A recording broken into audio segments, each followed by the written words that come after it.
कसे आहात? मी आशा करतो की तुम्ही बरे बरे असणार, असणार, मस्त राहा, स्वस्थ राहा, मजेत हसत राहा, हसत खेळत राहा, राहा, आनंदित राहा, आनंदित सुखी राहा. आणि मी आज आलेली आहे शेतात. शेतामध्ये गवत कापत आहे तिकडे माझी तिकडे पत्नी. माझी हां. आई गवत कापत आहे ती बघा. आणि हा आमचा शेत यावर्षी आवत्या टाकला. रोवणा नाही आहे, आवत्याच आहे.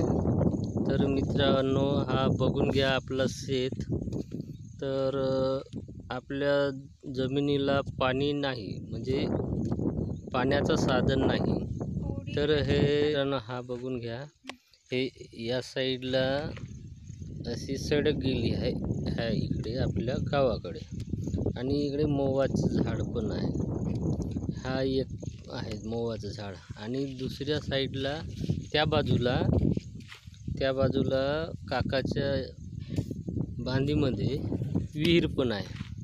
तर विहिरीचा पाणी तेवढा विशेषतः आम्ही वापर नाही करत. आता सध्या पाणी काढण्यासाठी आपल्याकडे साधन नाही, सौर ऊर्जेवरचं यंत्र नाही, इंजन पण नाही, मोटर पण नाही, वीज पण नाही, काहीच नाही.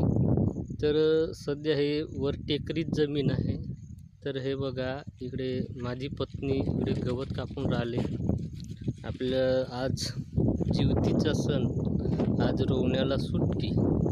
जिवतीचा सण म्हणजे आपल्या गावाकडील काय म्हणतात, जांबूरवस. आता तुमच्याकडे काय म्हणतात ते कमेंटमध्ये कळवा. हा तुमच्यासाठी ब्लॉग बनवत आहे. इकडे हिरवंगार वातावरण बघून घ्या. इकडे डोंगर, ह्या साईडला डोंगर आहे, आणि ह्या साईडला आपलं गाव. तर ठीक आहे मित्रांनो, हसत राहा, खेळत राहा, आनंदित राहा. आमचा ब्लॉग बघून घ्या.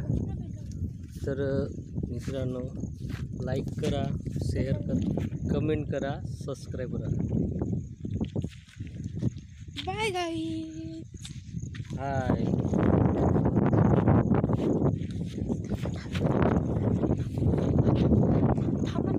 तर मित्रांनो,